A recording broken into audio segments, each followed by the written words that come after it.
Assalamu alaikum, амансыздарбы туғандар. Бүгін число 1 январь 2025 жыл достар.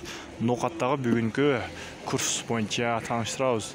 Банктардың бардығы жауап екен. Шу админкаларда бүгін қандай болып қалды достар. Бірден лайкты басыңыздар, комментарийға жақсы ой пікір қалдырып, ана біздің каналға сөз қатталыңыздар. Біз бұйырса күн сайын курстарды шығарып тұрабыз достар.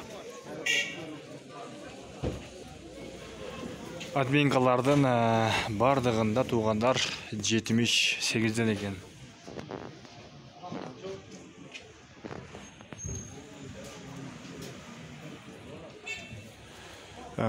Бұйырса шу кейінгі бірінші күнден банктардың бардығында 3 күн дейді. Ошондо рубль көтөрүлүп калат деген жакшы үмүттөбүз. Барыңыздар, тапкан акчаңыздар берекелүү болсун. Барыңыздар, сак саламатта калыңыздар.